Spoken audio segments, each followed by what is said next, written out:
राजा और उसकी दो पत्नियां। एक राजा था और उसकी दो पत्नियां थीं। एक बहुत काली थी और एक बहुत गोरी थी। जो गोरी थी उसको अपने गोरेपन का बहुत घमंड था, और जो काली वाली थी वह बहुत भोली थी।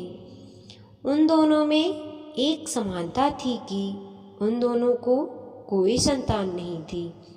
राजा बहुत दुखी रहता था, क्योंकि उसको लगता था कि मेरी भी कोई संतान होनी चाहिए।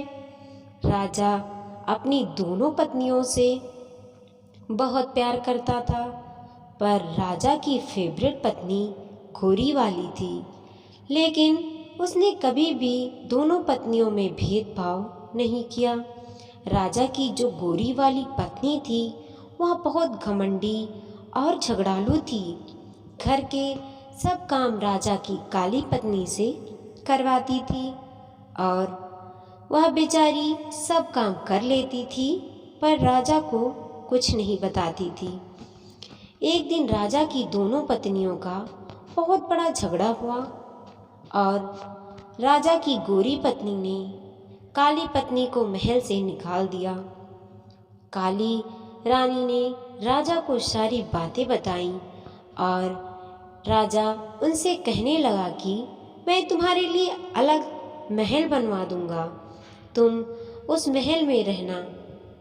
फिर राजा ने महल के सामने छोटा महल बनवाया और उस घर में काली रानी को रहने को बोला। एक दिन राजा दूसरे राज्य घूमने के लिए जा रहा था, तो उसने अपनी दोनों पत्नियों से कहा कि मैं दोनों को क्या क्या सामान चाहिए, मुझे बता दो, मैं तुम दोनों के लिए लेकर आऊँगा। तब राजा गोरी पत्नी के पास गया और उससे कहने लगा कि तुम्हें बाजार से क्या चाहिए। तो वह बोली, मुझे मेकअप का सारा सामान चाहिए। फिर वह काली पत्नी के पास गया और उससे कहने लगा, तुम्हें बाजार से क्या चाहिए।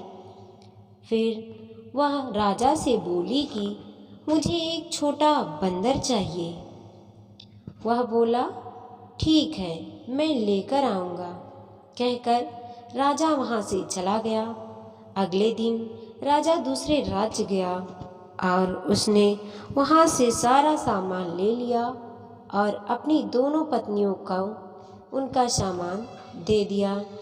राजा की काली पत्नी उस बंदर को देखकर बहुत खुश हो गई। वह बंदर उस रानी का सारा काम करता, उसके साथ खेलता भी था। वह काली रानी उस बंदर को अपने बच्चे जैसा प्यार करती थी। एक दिन अचानक काली रानी बहुत बीमार हुई, पर उसे देखने राजा नहीं आया। बंदर को बहुत गुस्सा आया और वह राजा के महल चला गया। राजा से कहने लगा कि मेरी माँ जैसी रानी को देखने आप क्यों नहीं आए। बंदर के डांटने के बाद अगले दिन राजा रानी को देखने के लिए घर आता है। दवाई और खाने पीने की चीज़ देकर चला जाता है। वह रानी उस बंदर को बताती है कि मुझे संतान होनी चाहिए थी। वह बंदर उस रानी को बोलता है कि आप टेंशन मत लो, आपको संतान जरूर होगी, मैं भगवान से प्रार्थना करूँगा। अगले दिन वह बंदर घर से गेहूं का आटा लेकर मंदिर जाता है और गेहूं के आटे को गूंथता है और उसमें 2 आँखें, 1 नाक, 2 हाथ, 2 पैर ऐसे बनाता है और भगवान से प्रार्थना करता है। भगवान उस बंदर की प्रार्थना सुनकर उस आटे के गोले को एक छोटा बच्चा बना देते हैं, और वह बंदर उस बच्चे को देखकर बहुत खुश हो जाता है। बच्चे लेकर काली रानी के गोद में दे देता है। काली रानी उस बच्चे को देखकर बहुत खुश हो जाती है। बंदर का शुक्रिया करती है। राजा को खबर मिलती है कि काली रानी को बच्चा हो गया। राजा बहुत खुश हो जाता है। उसकी खुशी का कोई ठिकाना नहीं रहता। ढोल नगाड़े लेकर रानी के घर जाता है।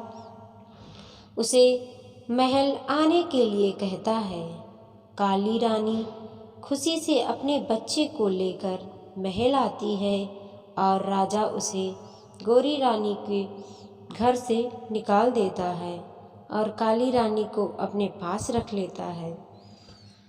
इस कहानी से हमें यही सीख मिलती है कि कभी भी किसी बात का घमंड नहीं करना चाहिए। वीडियो पसंद आया हो तो लाइक कीजिए, कमेंट कीजिए और अपने दोस्तों के साथ ज़रूर शेयर कीजिए। चैनल पे नए हैं तो प्लीज़ सब्सक्राइब कीजिए।